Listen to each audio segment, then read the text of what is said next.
Allah, agar jangan tumbuh akar yang pahit, yang menimbulkan kerusuhan dan yang mencemarkan banyak orang. Ibrani pasal 12 ayat 15 sebagai nats pembimbing. Jemaat sambut dengan menyanyikan Setiamu Tuhanku. Jemaat disilakan duduk.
Tuhan menyertai saudara-saudara. Bapa di dalam surga, Bapa yang setia, kami menaikkan syukur dan puji-pujian kami oleh karena Engkau yang menyertai perjalanan kami, membawa kami masuk di bulan yang baru di Februari ini. Dan sepanjang itu Engkau telah mengenyangkan hari-hari dan bulan yang kami lalui dengan berkat-Mu. Karena itu sama seperti Engkau menyertai kami di bulan yang telah kami lalui, Bapa, kami datang lagi memohon kepadamu, supaya Engkau saja lagi yang menyertai kami menjalani bulan yang baru ini. Supaya kami menikmati setiap hal yang Tuhan rancangkan bagi kami. Rancangan damai sejahtera Tuhan yang Tuhan sudah siapkan bagi kami masing-masing. Bahkan ketika kami akan menghadapi bagian-bagian yang sulit sekalipun, kami dapat tenang oleh karena kami tahu kami berjalan bersama-sama dengan Tuhan. Karena itu sekarang Bapa di dalam surga mengawalinya, kami mohon kepadamu, Engkau berkenanlah kiranya berbicara kepada kami. Engkau berkenanlah memperdengarkan suara-Mu kepada kami. Engkau berkenan menyatakan kepada kami setiap hal yang Engkau kehendaki. Nyatakanlah kepada kami setiap kebenaran yang di atas yang Engkau mau kami hidup. Bapa di dalam sorga, berfirmanlah karena kami semuanya telah sedia mendengarkannya. Di dalam nama Yesus yang mengajar kami berdoa. Bapa kami yang di sorga, dikuduskanlah nama-Mu. Jadilah kehendak-Mu di bumi seperti di sorga. Berikanlah kami pada hari ini makanan kami yang secukupnya. Dan ampunilah kami akan kesalahan kami, seperti kami juga mengampuni orang yang bersalah kepada kami. Janganlah membawa kami ke dalam pencobaan, tetapi lepaskanlah kami daripada yang jahat. Karena Engkaulah yang punya kerajaan dan kuasa dan kemuliaan sampai selama-lamanya. Amin. Saudara-saudara yang kekasih dalam Tuhan Yesus, jemaat yang mengikuti ibadah minggu ini dari rumah, bagian Alkitab yang menjadi dasar pemberitaan dan renungan di minggu pertama di bulan Februari ini terambil dari kitab Kisah Para Rasul pasal 5 ayatnya yang ke-26 sampai dengan ayatnya yang ke-42. Kisah Para Rasul pasal 5 ayat 26 sampai dengan ayatnya yang ke-42. Firman Tuhan tertulis demikian. Saya membacakan dari Alkitab Terjemahan Baru 2. Saudara-saudara bisa mengikuti dari Alkitab Terjemahan Baru yang mungkin masih ada di tangan saudara-saudara. Firman Tuhan, kemudian pergilah kepala pengawal serta orang-orangnya ke bait Allah, lalu mengambil rasul-rasul itu, tetapi tidak dengan kekerasan, karena mereka takut kalau orang banyak melempari mereka dengan batu. Mereka membawa rasul-rasul itu dan menghadapkan mereka kepada mahkamah agama. Lalu imam besar mulai menanyai mereka, katanya, "Dengan keras kami melarang kamu mengajar dalam nama itu. Ternyata kamu telah memenuhi Yerusalem dengan ajaranmu dan kamu hendak menanggungkan dosa orang itu kepada kami." Petrus dan rasul-rasul itu menjawab, "Kita harus lebih taat kepada Allah daripada kepada manusia. Allah nenek moyang kita telah membangkitkan Yesus yang kamu bunuh dengan menggantung Dia pada kayu salib. Dialah yang telah ditinggikan oleh Allah dengan tangan kanannya menjadi perintis dan juru selamat, supaya Israel dapat bertobat dan menerima pengampunan dosa. Kamilah saksi dari peristiwa-peristiwa itu. Kami dan Roh Kudus yang dikaruniakan Allah kepada semua orang yang menaati Dia." Mendengar perkataan itu sangatlah tertusuk hati mereka dan mereka bermaksud membunuh rasul-rasul itu. Namun, seorang Farisi dari mahkamah agama itu yang bernama Gamaliel, seorang pengajar hukum Taurat yang sangat dihormati seluruh orang banyak, berdiri dan meminta supaya orang-orang itu disuruh keluar sebentar. Sesudah itu ia berkata kepada sidang itu, "Hai orang-orang Israel, pertimbangkanlah baik-baik. Apa yang hendak kamu perbuat terhadap orang ini?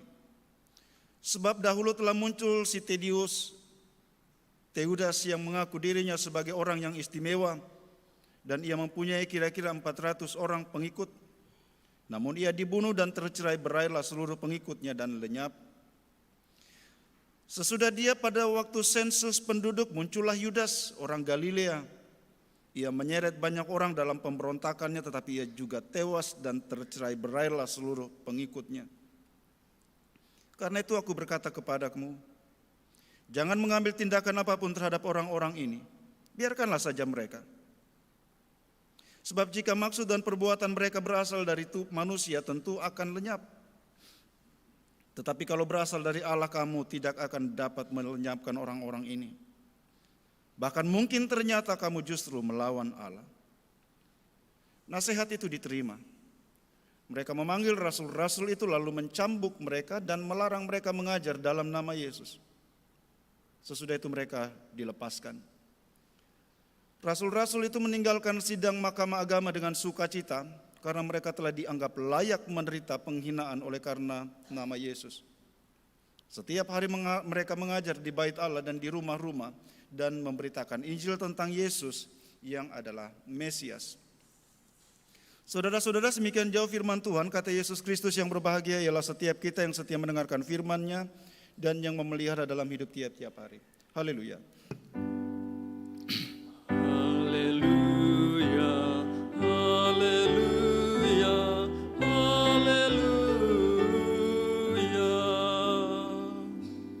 Kita harus lebih taat kepada Allah daripada kepada manusia. Ini tema renungan kita di minggu pertama di bulan Februari ini. Saudara-saudara, di berbagai belahan dunia ini, menjadi pengikut Tuhan Yesus bukanlah hal yang mudah. Beberapa negara menetapkan hukuman bagi mereka yang menjadi Kristen dengan tuduhan murtad. Mereka dihukum, dimasukkan ke dalam penjara, disiksa, bahkan dihukum mati. Beberapa negara Timur Tengah menetapkan hukuman gantung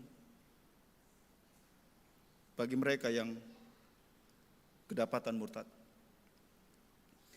Bahkan di negara-negara di mana kebebasan beragama dilindungi undang-undang sekalipun, kita mendengar berita-berita tentang orang-orang Kristen yang dijebloskan ke dalam penjara karena tuduhan pencemaran agama.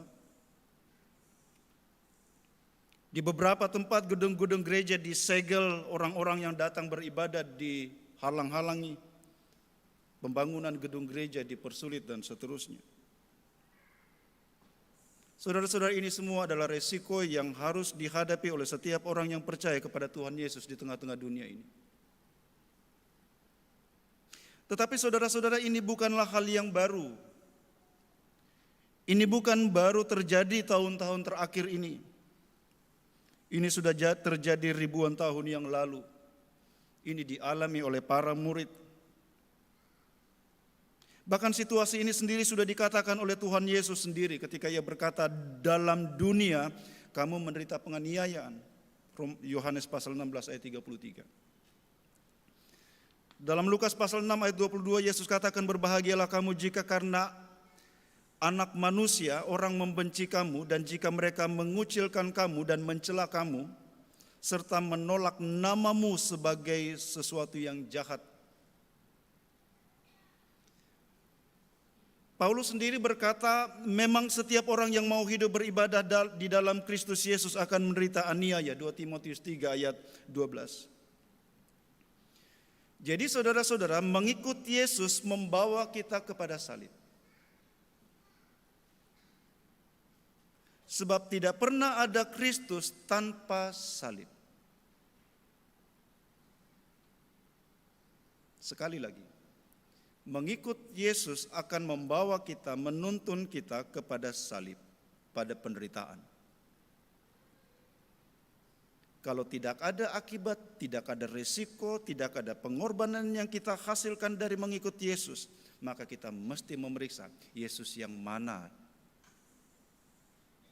Yesus yang mana yang sedang kita ikuti. Filipi 1 ayat 29. Sebab kamu tidak dikaruniakan bukan saja kepada kamu dikaruniakan bukan saja untuk percaya kepada Yesus, tetapi juga untuk menderita bagi Dia. Sama seperti mata uang, saudara-saudara, iman kita kepada Tuhan Yesus berisi iman dan penderitaan. Dan perhatikan saudara-saudara bagaimana para rasul bereaksi terhadap penderitaan yang mereka alami. Mereka menghadapi dengan sukacita, mereka bergembira, kata terjemahan baru yang ada di tangan saudara-saudara. Saudara-saudara jemaat yang kekasih, mulai dari pasal 4 kisah para rasul ini kita membaca munculnya reaksi yang berbeda atau dampak dari peristiwa keturunan Roh Kudus.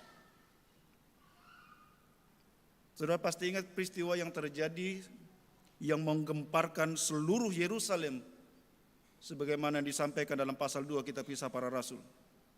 Seluruh Yerusalem gempar oleh karena peristiwa keturunan Roh Kudus.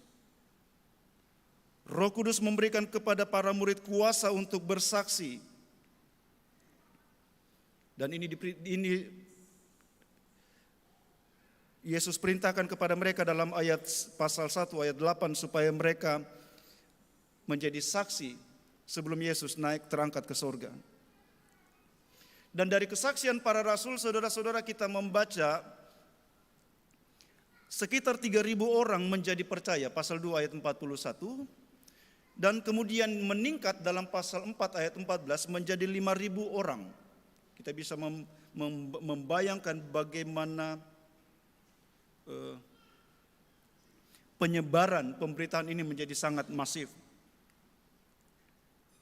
Tetapi seiring dengan itu saudara-saudara muncul pula sikap yang lain terhadap kesaksian para rasul, yaitu kemarahan para pemimpin-pemimpin agama dan tua-tua Yahudi. Mereka merasa otoritas mereka terancam. Akibatnya mereka membuka babak baru dalam perjalanan para murid, yaitu penganiayaan. Nah, saudara-saudara, penulis kitab penulis kitab para rasul, dia juga menulis kitab Injil Lukas, sengaja mencantumkan dan menyebut pemimpin-pemimpin agama Yahudi dalam kisah para rasul untuk memberikan penekanan. Mungkin seperti yang saudara-saudara tahu, kitab kisah para rasul ini ditulis oleh Lukas untuk memberi referensi kepada Theophilus yang pada waktu itu menjadi pengacara Paulus. Paulus ditahan dan dipenjara dengan tuduhan melawan Roma, penguasa Roma. Karena itu Lukas bertugas untuk mengumpulkan semua informasi-informasi untuk dia berikan kepada Theophilus supaya menjadi dasar Theophilus untuk membela Paulus. Dari kitab kisah para rasul, Lukas menunjukkan bahwa Paulus bukan musuh kerajaan Roma. Paulus tidak ada masalah dengan kekaisaran. Musuh Paulus dan musuh kekristenan, saya menggunakan kata yang tidak tepat, musuh. Lawan yang dihadapi oleh Paulus bukan Roma tetapi para pemimpin-pemimpin agama Yahudi. Jadi melalui kitab kisah para rasul, Lukas sedang mengatakan Paulus bukan musuh orang Roma. Yang dilawan oleh Paulus ialah orang-orang Yahudi, para pemuka-pemuka agama. Itu sebabnya kemudian kita tahu dari kisah para rasul, Paulus kemudian dibebaskan walaupun itu dia ditahan sebagai tahanan rumah, tetapi kemudian nanti pada sekitar tahun 70 dia ditangkap kembali dan kemudian dijatuhi hukuman mati. Dan tulisan terakhir yang ditulis sebelum itu ialah 2 Timotius seperti yang saudara-saudara sering dengar. Jadi kitab kisah para rasul ini ditulis untuk memberi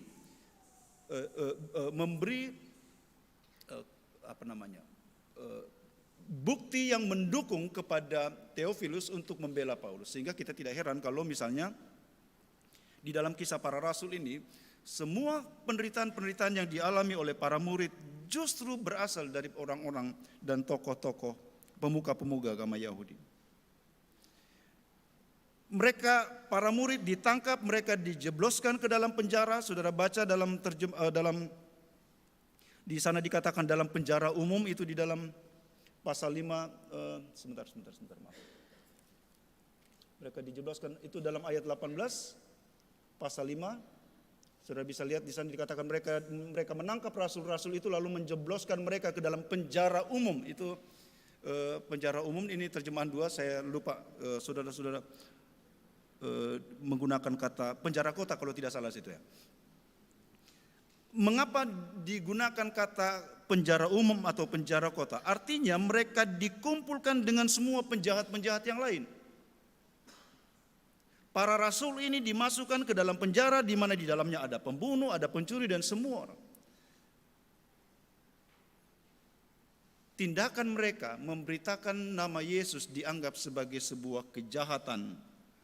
Saudara bisa baca dalam pasal 4 ayat 17, ayat 18, ayat 5, pasal 5 ayat 28, nama Yesus menjadi nama yang terlarang untuk diberitakan.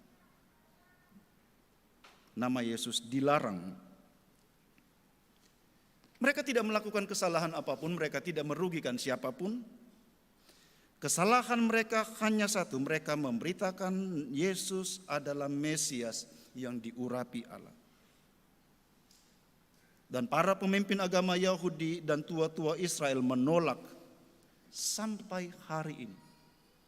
Perbedaan kekristenan dan dengan agama Yahudi ialah bahwa orang-orang Yahudi, Yudaisme menolak Yesus sebagai Mesias. Itu terjadi sampai sekarang. Nah saudara-saudara, dalam pasal 4 dan pasal 5 di sana kita membaca ada 2 kali para murid dijebloskan ke dalam penjara. Pertama itu dalam pasal 4 ayat 3. Di sana hanya Petrus dan Yohanes disebut. Dan dalam pasal 5 ayat 18 nampaknya semua murid 12 orang itu dimasukkan ke dalam penjara. Nah, pembacaan kita pagi ini menceritakan kepada kita apa yang terjadi sesudah mereka dibebaskan dari dalam penjara. Apa yang terjadi sesudah mereka keluar, sesudah mereka dipenjarakan lagi. Dalam pasal ayat 19 dan 20 di sana saudara baca bahwa mereka dikeluarkan dari penjara itu dengan sebuah mujizat yang luar biasa. Seorang malaikat mengeluarkan mereka. Mereka melewati penjaga. Penjaga tidak pernah melihat mereka. Mereka dibebaskan dengan sebuah mujizat. Nah, perhatikan saudara-saudara.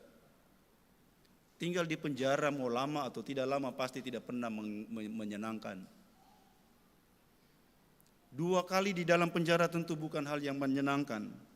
Karena itu ketika mereka dibebaskan, para murid punya kesempatan untuk melarikan diri sejauh-jauhnya. Mereka punya kesempatan untuk lari. Tetapi yang terjadi ialah mereka justru semakin berani untuk bersaksi. Mereka justru pergi ke dalam bait Allah, tempat para imam-imam tadi yang melarang mereka, yang menghukum mereka, yang memenjarakan mereka. Justru di dalam tempat para imam inilah mereka dengan berani mengajar di sana.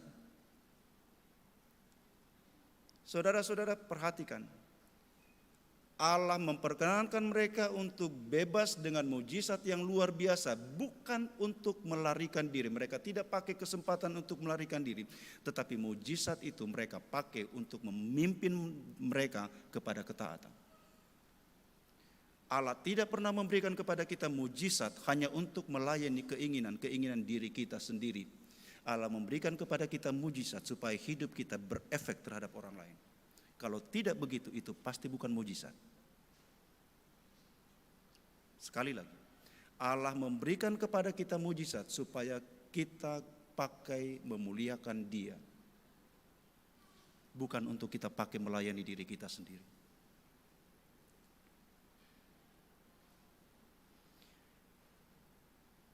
Sekali lagi, kenapa para murid ini tidak ada tobat-tobatnya? Bahkan dalam ayat 40 di sana dikatakan mereka dicambuk, disesah, dicambuk. Dan ini cambuk bukan cambuk yang sama dengan yang dialami oleh Yesus. Yesus dicambuk oleh orang-orang Roma, tentara Roma. Mereka dicambuk berdasarkan hukum Taurat. Hukum Taurat itu dicambuk itu dipukul dengan tongkat.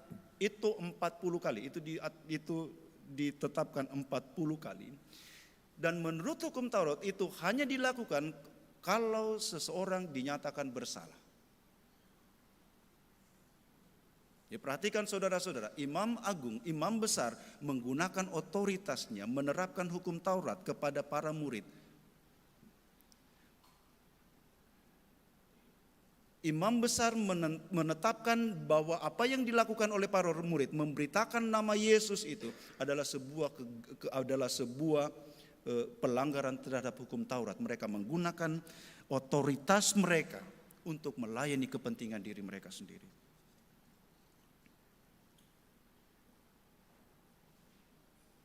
Nah, saudara-saudara yang kekasih, prinsip utama dari setiap orang yang mengikuti Yesus yang ditunjukkan kepada kita oleh para murid hari ini ialah bahwa kita harus lebih taat kepada Allah daripada manusia. Imam besar adalah pemimpin tertinggi dalam masyarakat Yahudi pasca pembuangan. Jadi sesudah pembuangan di Babel, saudara-saudara, orang-orang Israel tidak berani mengangkat raja lagi. Yang menjadi pemimpin tertinggi dalam masyarakat, bahkan dalam agama dan masyarakat, ialah imam besar. Mereka adalah orang-orang yang memiliki otoritas yang sangat tinggi terhadap umat.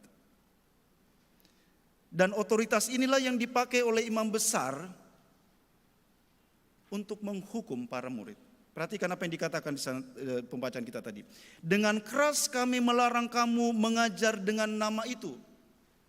Dengan kata lain, imam besar bilang begini, saya sudah bilang jangan kamu ragu.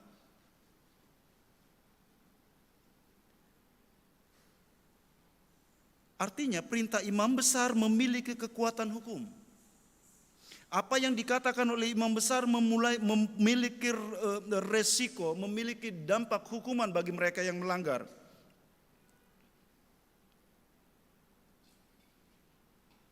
Dan terhadap hal ini saudara-saudara, Petrus menjawab, kita harus lebih taat kepada Allah daripada manusia. Mengapa? Mengapa Petrus katakan bahwa kita harus lebih taat kepada Allah daripada manusia? Petrus menjawab, karena Yesus Kristus adalah perintis, pemimpin. Yesus Kristus adalah pemimpin kepada hidup, pasal 3 ayat 15. Yesus adalah batu penjuru. Ketika Petrus menyebut Yesus sebagai pemimpin, Petrus sedang mengatakan bahwa Yesus adalah pemegang otoritas tertinggi dalam hidup kita. Kita harus,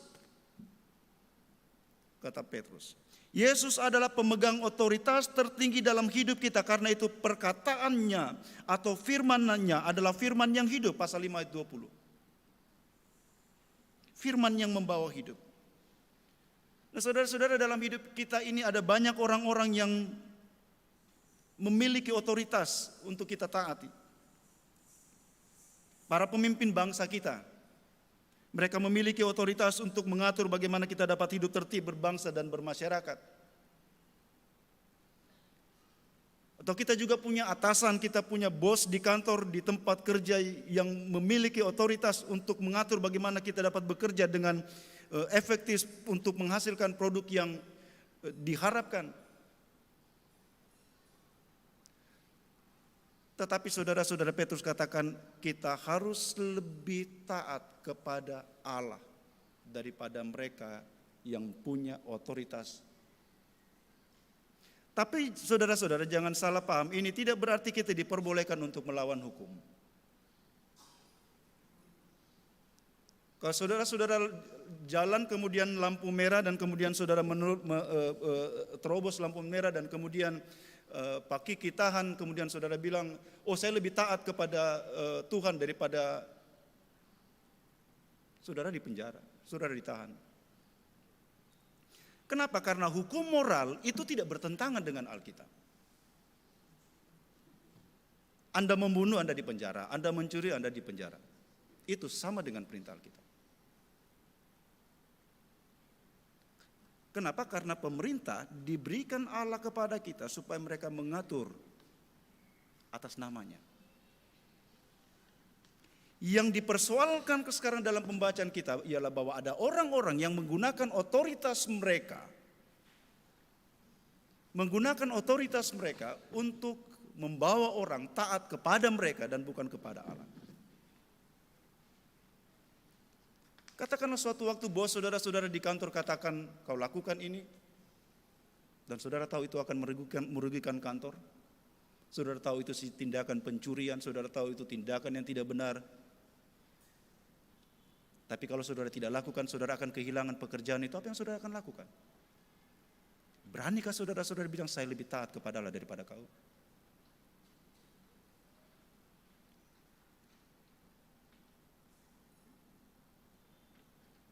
Yesus adalah pemimpin kepada hidup. Itu sebabnya ia katakan, akulah jalan, kebenaran, dan Yesus yang memimpin kita kepada hidup. Otoritasmu tidak membawa saya kepada hidup. Otoritasmu kemungkinan hanya akan kau pakai untuk melayani kepentinganmu sendiri. Tidak ada di antara mereka semuanya yang memiliki otoritas di atas muka bumi ini kepada kita yang dapat memimpin kita kepada hidup.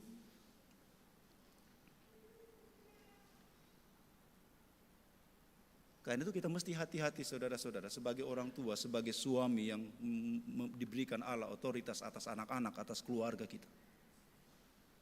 Kita mesti memastikan bahwa kita menggunakan otoritas kita untuk membawa semua anggota keluarga kita kepada Allah.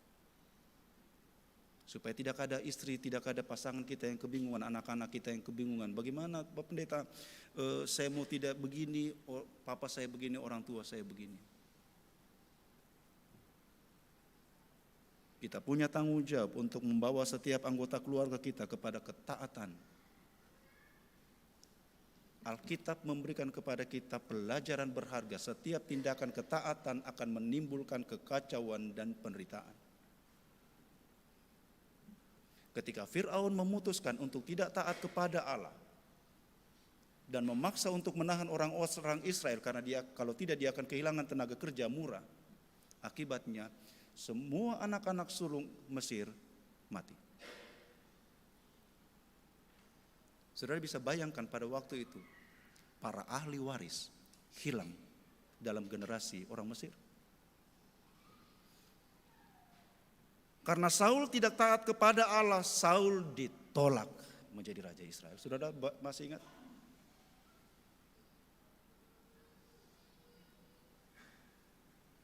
Karena Esau menolak menaati Allah, mengikuti keinginannya, kelaparannya, kepuasannya, dia ditolak. Setiap tindakan ketaatan akan menghasilkan ketidaktaatan selanjutnya. Sampai saudara-saudara datang bertobat. Tapi kalau saudara-saudara terlalu cukup sombong untuk bilang, oh itu tidak apa-apa, hati-hati. Dan ini saudara-saudara tidak akan pernah bertentangan dengan Alkitab. Tunduk kepada Allah tidak akan pernah bertentangan dengan bagian Alkitab yang lain ketika kita diperintahkan untuk tunduk kepada pemerintah. Kita mesti menghormati otoritas pemerintah. Tetapi ketika pemerintah dengan terang-terangan menentang ajaran dan menolak, kita bertanggung jawab menunjukkan saya lebih taat kepada Allah.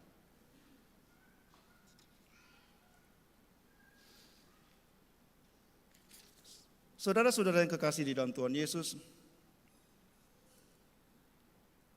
hal yang kedua yang dikatakan oleh Petrus kepada imam besar ialah bahwa Yesus adalah juru selamat. Sebelumnya Petrus katakan Yesus adalah perintis pemimpin, sekarang Petrus katakan Yesus adalah juru selamat. Petrus mengulangi apa yang pernah dia katakan di hadapan imam besar. Pasal 4 ayat 12, di sana dia katakan, keselamatan tidak ada di dalam siapapun juga selain di dalam Dia. Sebab di bawah kolong langit ini tidak ada nama lain yang diberikan kepada manusia yang olehnya kita dapat diselamatkan. Perhatikan saudara-saudara, imam besar bilang, jangan kau beritakan nama itu. Dia tidak mau sebut Yesus, dia bilang nama itu. Tapi Petrus bilang nama Yesus. Tidak ada nama lain yang diberikan kepada manusia di bawah kolong langit ini yang dengannya, dengan nama itu kita diselamatkan. Sepenting apa saudara-saudara ketika Petrus menggunakan kata juru selamat? Bagi masyarakat Yunani Romawi, kata ini tidak asing karena kata ini diterapkan, digunakan, ditujukan kepada kaisar. Kaisar disebut sebagai juru selamat. Dan kemudian orang Kristen menggunakan istilah ini, kata ini untuk ditujukan kepada Yesus. Dalam Yohanes pasal 19 ayat 10, di sana saya mencatat di sana saudara-saudara, satu perkataan Pilatus, "Tidakkah engkau tahu bahwa aku berkuasa untuk membebaskan engkau dan berkuasa juga untuk menyalibkan engkau?" Dengan kata lain, Pilatus mengatakan, saya juru selamat. Saya yang berhak menentukan kau selamat atau tidak, kau mati atau hidup. Itu sebabnya dalam Kisah Para Rasul pasal 12, saudara-saudara, ketika Herodes sedang berpidato dan masyarakat, rakyat bersorak-sorak, menyoraki dia dan mengatakan itu suara Allah dan bukan suara manusia. Saudara baca di sana, dia ditempeleng. Dia ditempeleng sama malaikat dan mati.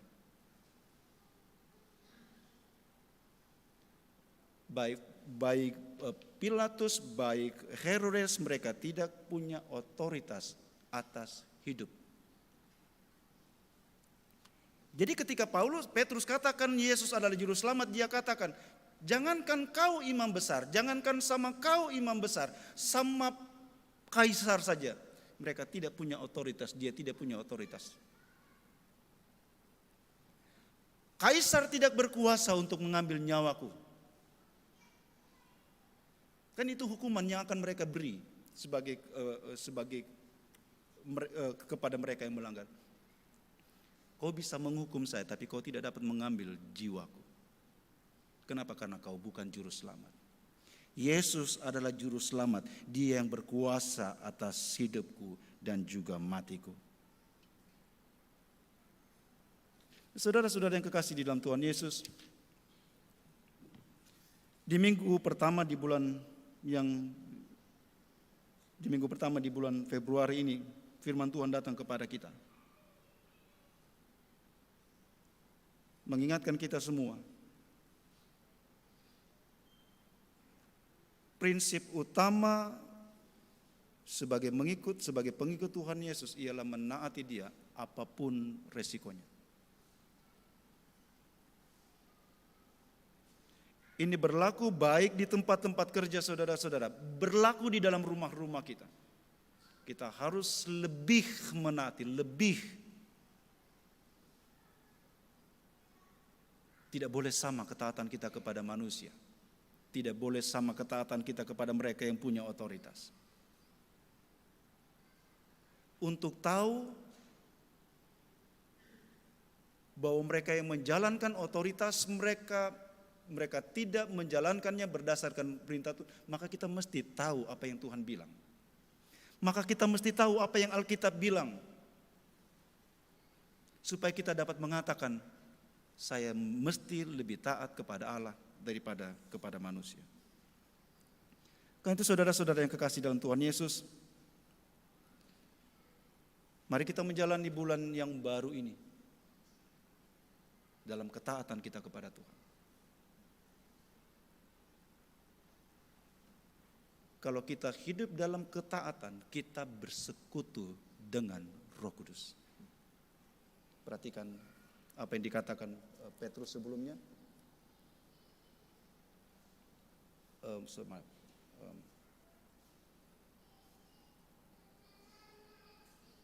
Sebentar, saya cari kata Roh Kudus dalam pembacaan kita tadi.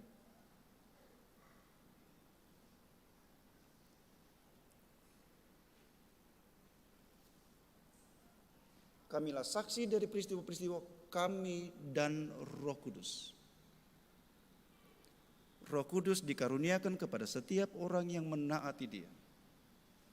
Roh Kudus menjadi pengikat kita satu dengan yang lain. Roh Kudus membuat kita bersekutu satu dengan yang lain dan bersekutu dengan Kristus yang menderita, mati dan bangkit itu. Karena itu hiduplah di dalam ketaatan. Amin. Mari kita berdoa. Bapa di dalam surga, kami berterima kasih karena Engkau telah berbicara kepada kami, anak-anak-Mu, milik-Mu ini. Kiranya firman-Mu ini menolong kami untuk menghadapi hari-hari yang akan datang dengan semua masalah, dengan semua tanggung jawabnya, menghadapi setiap pencobaan dan kesulitan-kesulitan. Kami mohon Engkau memberikan kepada kami keberanian untuk menghadapi peperangan iman tanpa rasa takut.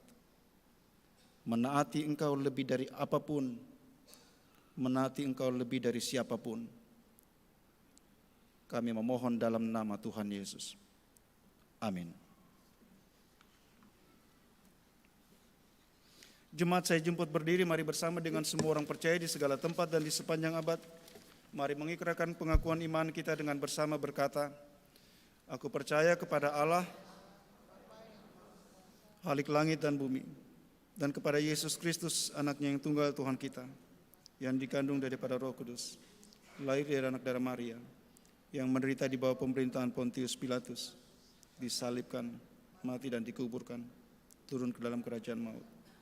Pada hari yang ketiga, bangkit pula dari antara orang mati, naik ke sorga, duduk di sebelah kanan Allah, Bapa yang Maha Kuasa, dan yang akan datang dari sana untuk menghakimi orang yang hidup dan yang mati. Aku percaya kepada Roh Kudus, gereja yang kudus dan am, persekutuan orang kudus, pengampunan dosa, kebangkitan daging. Jemaat silakan duduk.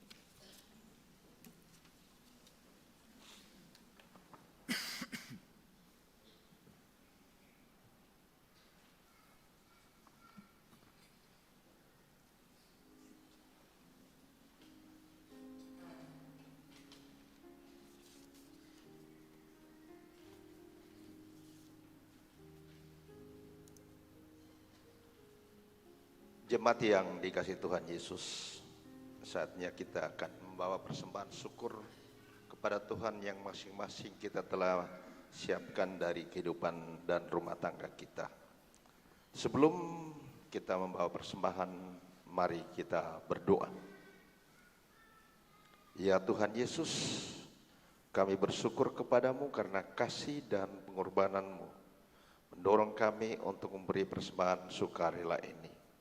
Kami sadar bahwa persembahan kami ini tidak sebanding dengan kurban tubuh dan darah-Mu yang Engkau persembahkan bagi kami dan dunia ini. Terima serta kuduskanlah ya Tuhan agar berguna untuk pelayan serta kasih dan keadilan di dalam kemuliaan-Mu. Amin. Sambil pundi diedarkan kita menyanyi dari NKB 133 ayat 1 hingga 3, syukur padamu ya Allah.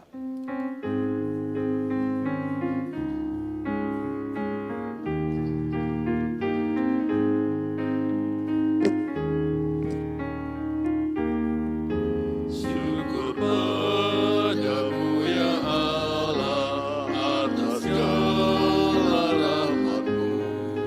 Syukur atas kecukupan dari kasih-Mu penuh. Syukur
bersama.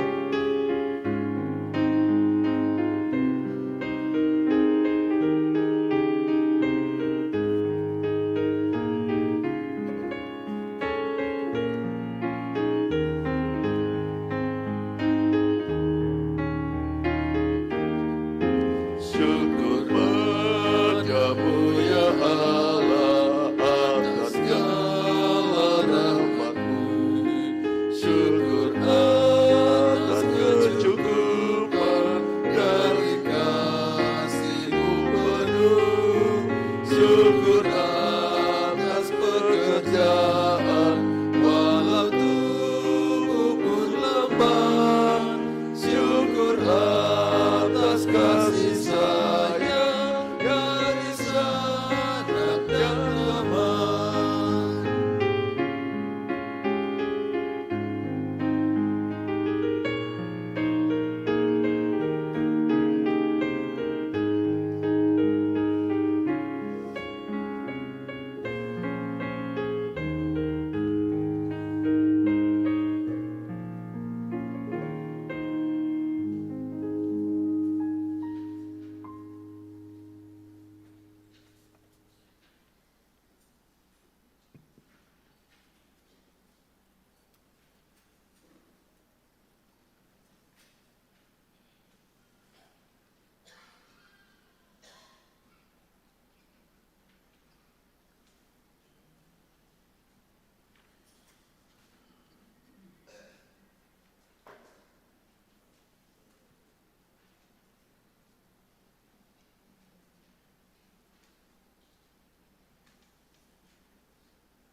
Tuhan menyertai saudara-saudara.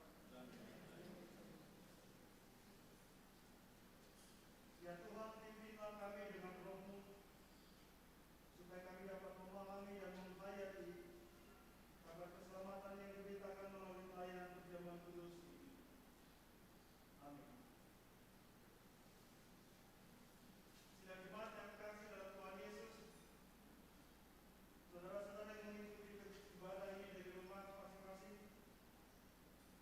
dalam saat ini akan diadakan pelayanan perjamuan kudus yang dilakukan berdasarkan perintah Tuhan kita Yesus Kristus sendiri, yang menghendaki supaya gerejanya selalu memperingati kematian dan kebangkitannya, sebagaimana tertulis dalam kitab Injil Lukas pasal 22 ayat 14 sampai 20, yang berbunyi demikian.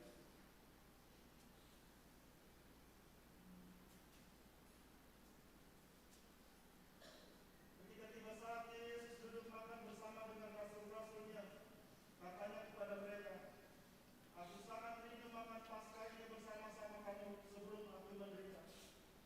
Sebab aku berkata kepadamu, aku tidak akan memakannya lagi sampai hal digenapinya dalam kerajaan Allah." Kemudian ia mengambil sebuah cawan, mengucap syukur lalu berkata, "Ambillah ini dan bagikanlah di antara kamu.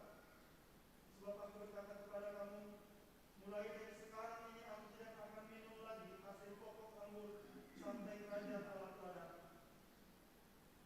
Lalu ia mengambil roti, mengucap syukur, memecah-mecahkannya dan memberikannya kepada mereka, katanya, "Inilah tubuhku yang diserahkan bagi kamu. Lakukanlah ini sebagai peringatan akan aku." Demikian juga dibuatnya dengan cawan sesudah makan. Ia berkata, "Cawan ini adalah perjanjian baru oleh darahku yang ditumpahkan bagi kamu." Saudara-saudara, dalam perjamuan kudus ini kita akan makan roti dan minum anggur bersama-sama sebagai puji-pujian kita dan pengucapan syukur kita kepada Yesus Kristus yang telah mengorbankan dirinya bagi keselamatan kita, dan oleh pekerjaan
kasih mulia, dan langit pun takkan lengah memuat kisahnya.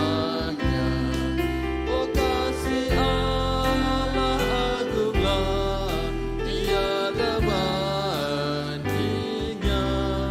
kekal teguh dan mulia, dijunjung umatnya.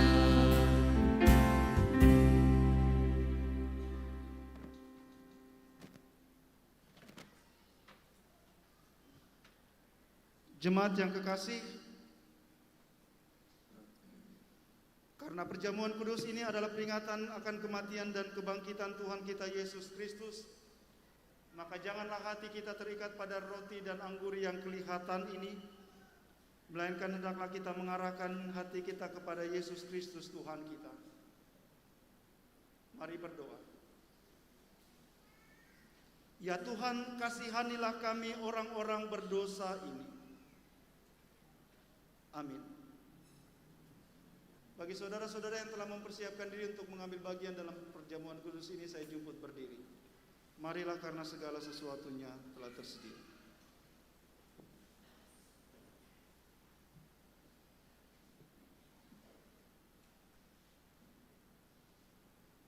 Saudara-saudara, roti yang dipecah-pecahkan ini adalah persekutuan dengan tubuh Yesus Kristus Tuhan kita. Ambillah.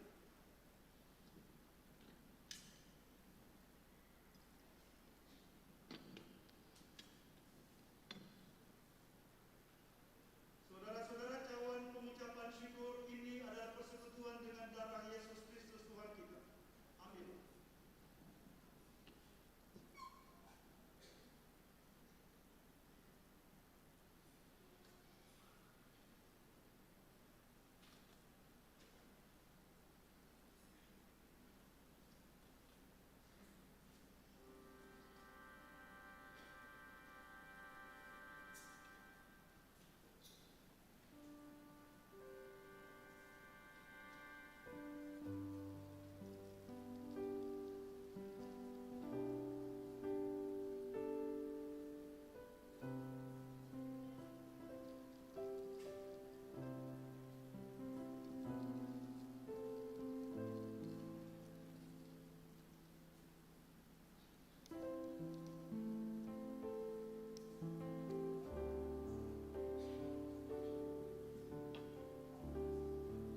Saudara-saudara, makanlah.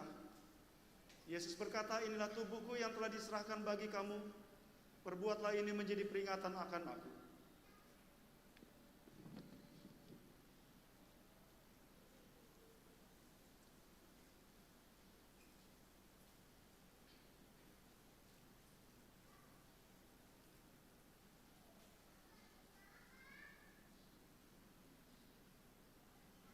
Saudara-saudara, minumlah kamu sekalian dari cawan ini. Yesus berkata, inilah darahku, darah perjanjian yang telah ditumpahkan bagi banyak orang untuk keampunan dosa.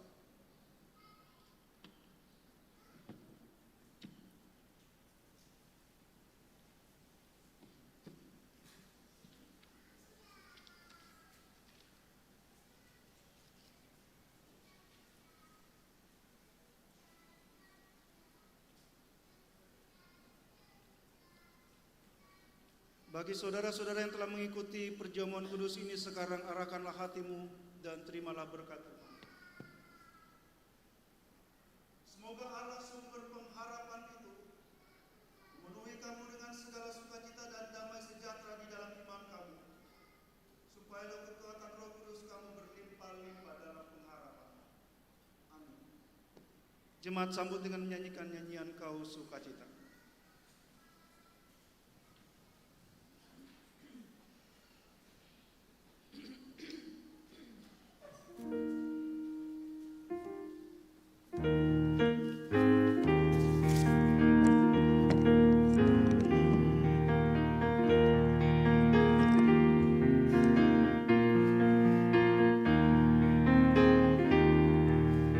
Kau sukacita dalam derita Yesus Kristus mulia. Sudah kau bawa kurnia sorga, juru selamat dunia.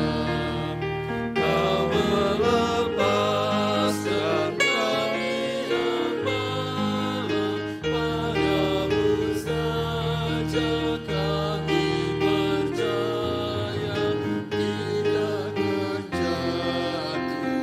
Haleluya. Dalam kasih-Mu kami berlindung, tiada kuasa yang memisahkan daripada-Mu. Haleluya.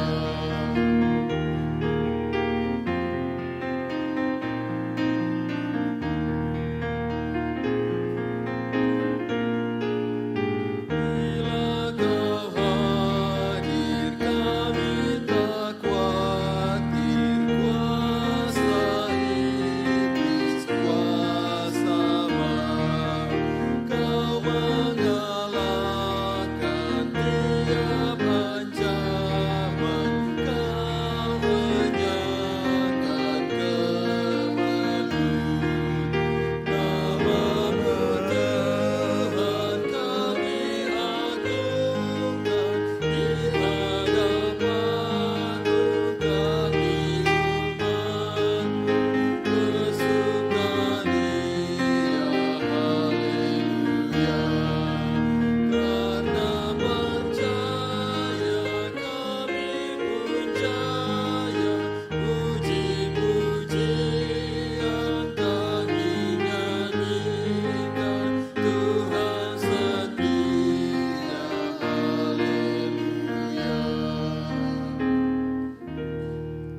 Jemaat, mari bersama kita membaca puji-pujian Mazmur 103 ayat 1 sampai dengan ayat 4. Mazmur 103 ayat 1 sampai 4 kita akan membacanya berbalasan. Semua laki-laki akan mulai membacakan ayat 1 mulai kata pujilah, dan semua perempuan akan merespon dengan membacakan ayatnya yang kedua dan ayatnya yang keempat. Sekali lagi kita akan membaca Mazmur pujian Mazmur 103 ayat 1 sampai 4. Setiap ayat ganjil akan dibacakan oleh para laki-laki dan ayat-ayat genap oleh para perempuan. Kita mulai dari kata pujilah. Mari kita mulai. Pujilah Tuhan hai jiwaku, pujilah namanya yang kudus hai segenap batinku.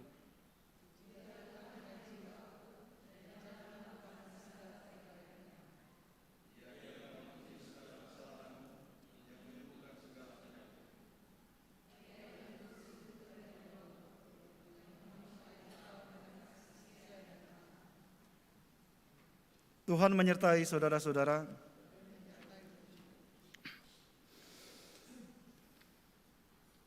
Bapa di dalam sorga, Bapa yang setia, kepadamu segala pujian, syukur dan hormat kami naikkan, oleh karena Engkau yang mengenyangkan dan memuaskan rohani kami sama seperti memuaskan jasmani kami tiap-tiap hari.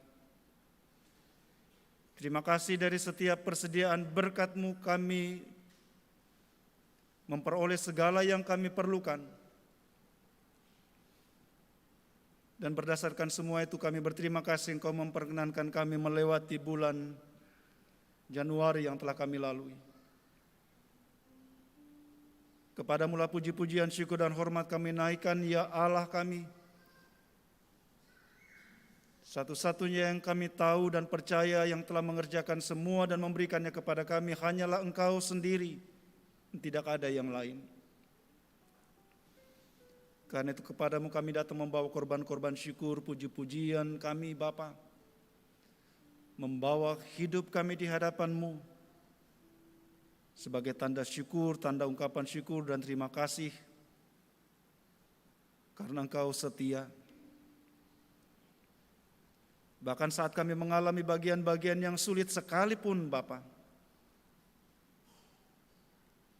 saat kami diperhadapkan dengan berbagai beban-beban pergumulan, sakit penyakit, bahkan duka cita sekalipun, kami terus menyaksikan Engkau tidak pernah beranjak sesaat pun dari hidup kami.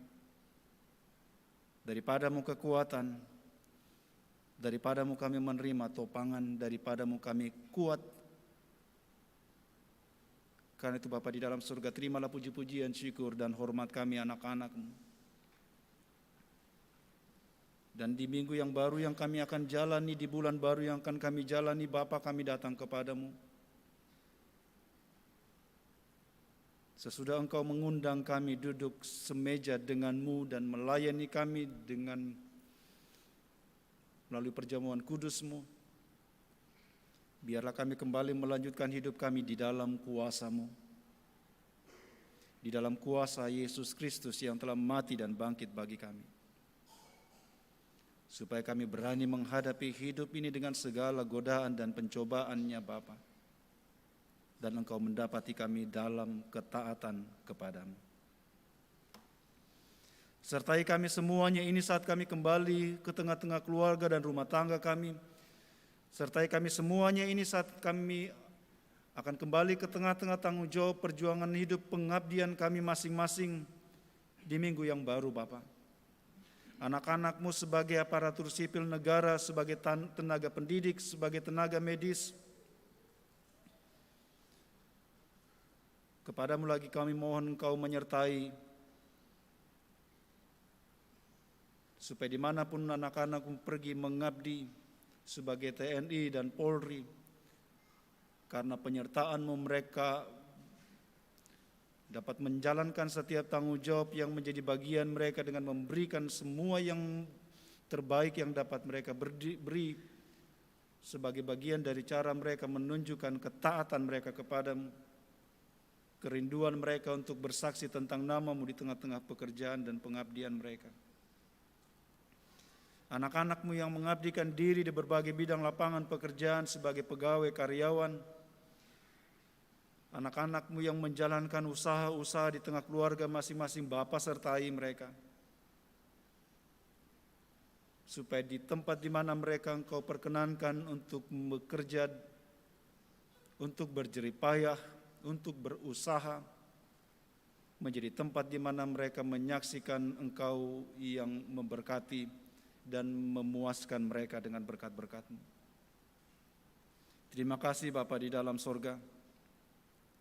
Terima kasih karena Engkau terus memperlihatkan kepada kami segala kebaikan-Mu yang secara khusus Engkau nyatakan dalam kehidupan bersama kami melalui 1 tahun usia yang Engkau karuniakan dalam kehidupan saudara-saudara kekasih kami, anak-anak-Mu, tengah-tengah persekutuan jemaat-Mu, yang Engkau karuniakan 1 tahun usia antara tanggal 5 Februari sampai dengan tanggal 8 Januari, antara tanggal 29 Januari sampai dengan tanggal 4 Februari saat ini. Kepadamu kami datang mengucap syukur bersama dengan semua anak-anak-Mu, saudara-saudara kekasih kami, sebagai pribadi dan sebagai suami istri dalam pernikahan, yang datang dengan syukur oleh karena Engkau yang menyertai perjalanan hidup mereka dan Engkau yang lagi memberi dan mengaruniakan 1 tahun usia. Dan kami percaya Tuhan, kuasa-Mu terus berlimpah Engkau sediakan bagi mereka. Secara khusus kami datang menyebut di hadapan-Mu kekasih kami, Beatrice Sandi Damantora, kekasih kami Pak Dr. Fatras Tesno, kekasih kami anak Belvania Arcinta Junio, kekasih kami Bapak Ronito Asa. Kepadamu kami datang mengucap syukur Bapa di dalam surga untuk anugerah dan berkat. Dan kami tahu Tuhan, berkat-Mu pula tersedia di tengah-tengah keluarga dan rumah tangga kami berlimpah-limpah. Oleh karena itu Bapa di dalam surga, ingatkan kami yang Engkau berkati sedemikian ini, supaya kami kembalikan syukur kami dalam ketaatan dan kasih kami kepadamu. Terimalah hidup kami sebagai persembahan yang berbau harum, Bapa. Dari tengah persekutuan jemaat-Mu kami juga datang berdoa menyerahkan pelayanan-pelayanan kami sebagai jemaat-Mu. Kami sebagai pendeta, penatua, diaken, pengurus pelayanan kategorial, guru dan pengasuh kebaktian remaja dan sekolah minggu, BP3 jemaat-Mu, tim Posyankes jemaat-Mu, tata usaha koster, tim musik, multimedia, semua kekayaan rohani yang Engkau karuniakan dalam jemaat-Mu ini, berkenanlah kiranya Engkau pakai kami semua bersama dengan seluruh jemaat-Mu yang tersebar di 5 rayon pelayanan untuk melayani Engkau, memberikan segala yang terbaik bagi nama-Mu di tengah keluarga, rumah tangga kami, di tempat-tempat kami bekerja, bahkan di tengah-tengah persekutuan jemaat-Mu. Berkatilah kiranya kami semuanya Bapa di sorga.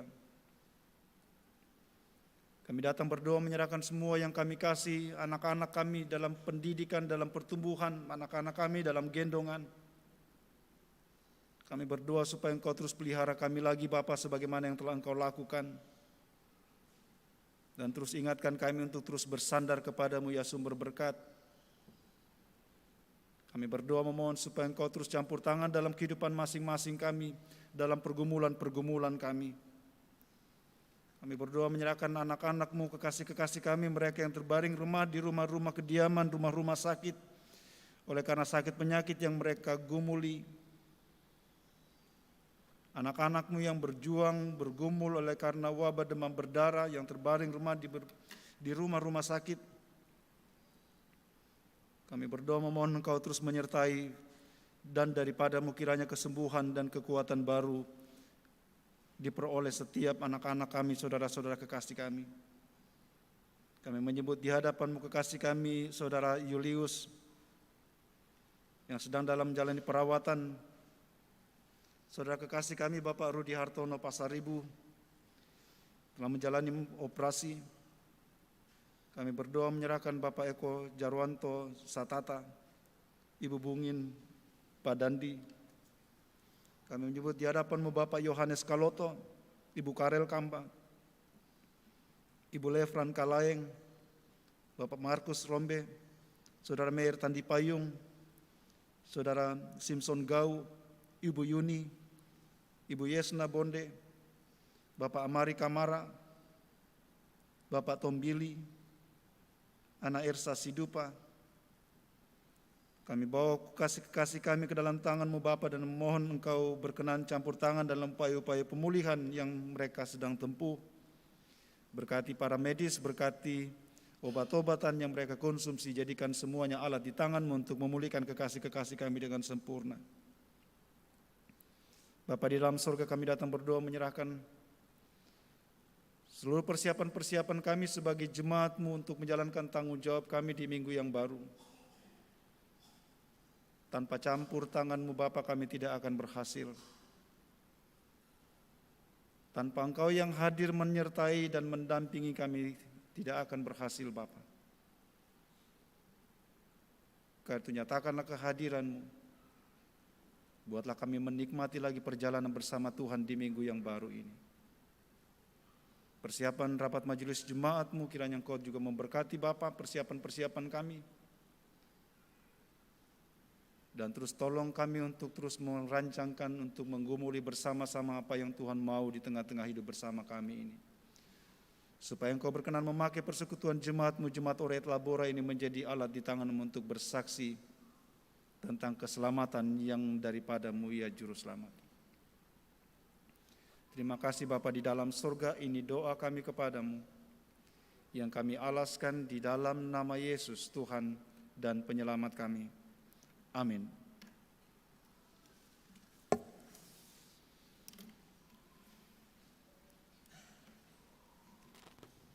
Sidang jemaat yang diberkati Tuhan, kita akan mendengarkan warta jemaat Minggu 4 Februari 2024. Yang pertama, ibadah rumah tangga akan dilaksanakan pada hari Kamis tanggal 8 bulan 2 2024 jam 5 sore bertempat di keluarga Martin Lese dengan alamat BTN Afika, Presiden Blok 5 nomor 10 Jalan Hairil Anwar Kuwatu, Rayon 1, Pelayan Pendeta Martinus Pong Turunan. Yang berikutnya hari Sabtu tanggal 10 bulan 2 2022 jam 5 sore bertempat di keluarga Ferry Sambe dengan alamat Jalan Ahmad Yani, Lorong Cempaka Putih, Rayon 4 dengan pelayan Pendeta Elasar N. Bonde. Berikutnya penyampaian info dari BPM Jemaat disampaikan kepada Komisi Koinonia, Marturia, Diakonia, dan Komisi Kategorial untuk melaksanakan evaluasi hasil pelaksanaan program kerja tahun 2023 serta menyusun program kerja tahun 2024 dengan jadwal Komisi Koinonia hari Selasa tanggal 6 Februari, Komisi Marturia Rabu tanggal 7 Februari, Komisi Diakonia Kamis tanggal 8 Februari, dan Komisi Kategorial Sabtu tanggal 10 Februari, semuanya dilaksanakan jam 5 sore sampai selesai. Dan hasil evaluasi dan penyusunan program tersebut disetor kepada BPM Jemaat paling lambat tanggal 12 Februari 2024. Berikutnya, persembahan syukur bulanan akan dilaksanakan minggu depan tanggal 11 Februari 2024. Anggota jemaat dapat mengambil amplop di dalam kotak info rayon di depan gereja. Pemberkatan nikah antara Saudara Novianto Wono Saputra ST dengan Dr. Sena Putri Saveria Rengga akan dilaksanakan pada Sabtu 24 Februari 2024. Hari ini Minggu 4 Februari PKPG Orel mengadakan pencarian dana dalam bentuk penjualan nasi bambu dalam rangka kegiatan HUT Concordia Orel.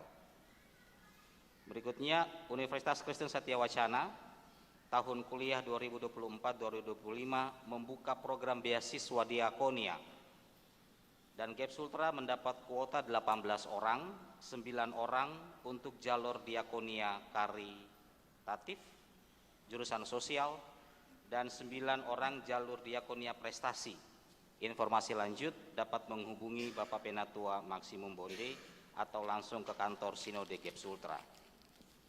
Anggota jemaat yang baru, nama Cindy Levina Boboy, pindahan dari Gemit Saitun Tuapukan, Kupang, alamat Kos Warni, Jalan Imam Bonjol nomor 15, masuk Rayon 3. Sekiranya Saudari Cindy hadir, mungkin bisa berdiri. Oh ya, di belakang. Iya, baik. Terima kasih, Mbak. Yang terakhir, jemaat yang hadir pada ibadah jam kedua ini, laki-laki 82, perempuan 95, jumlah 177. Demikian warta jemaat, Tuhan Yesus memberkati.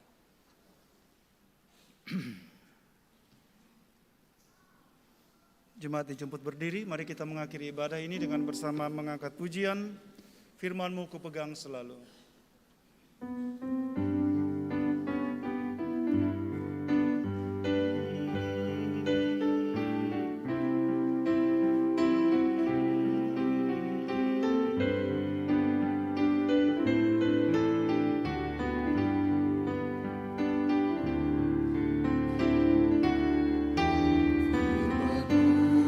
Pegang selalu saat duka, saat senang, jalan hidup yang akan datang, tangan Tuhan yang memegang. Pencobaan menghimpit aku dan menjadi keluhanku, firman-Mu ku pegang selalu, sayap-Mu tempat berteduh, firman-Mu Tuhan ku pegang selalu. Hilanglah keraguanku, bila hatiku rasa susah, padamu aku berserah, firman-Mu ku pegang selalu, maka amanlah jiwaku. Jemaat, kembalilah dalam hidupmu, lakukanlah firman Tuhan dan terimalah berkat-Nya. Tuhan memberkati engkau dan melindungi engkau. Tuhan menyinari engkau dengan wajah-Nya dan memberi engkau kasih karunia. Tuhan menghadapkan wajah-Nya kepadamu dan memberi engkau damai sejahtera. Amin.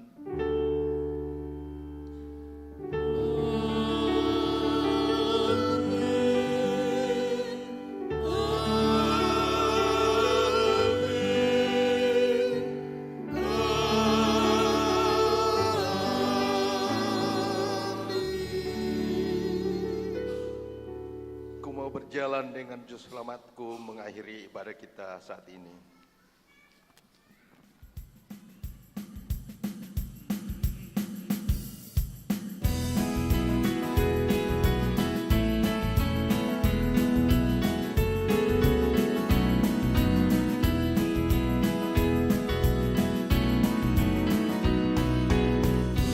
Mau berjalan dengan juru selamatku di lembah berbunga dan berair sejuk, yang kemana juga aku mau mengikutnya, sampai aku tiba di negeri Makkah. Ikut Tuhan Yesus, ku tetap mendengar dan mengikutnya. Ikut Tuhan Yesus, ya kemana juga ku mengikutnya.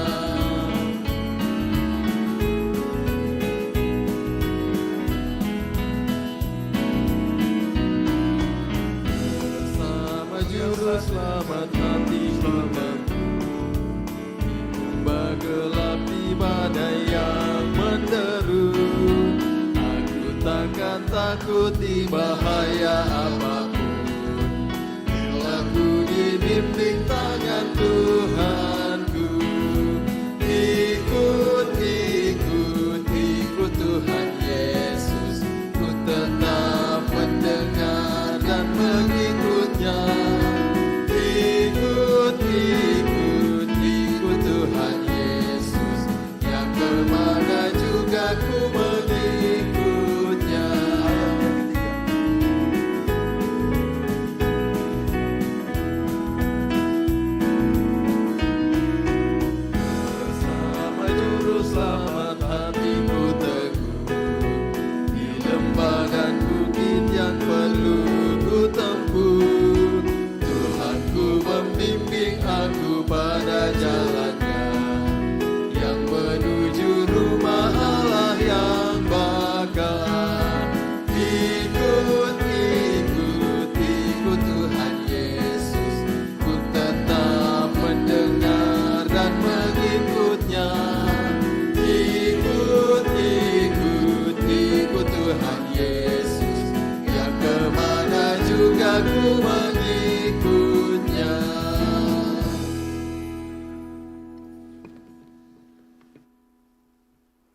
Demikian ibadah kita saat ini. Terima kasih, selamat hari Minggu, Tuhan Yesus memberkati.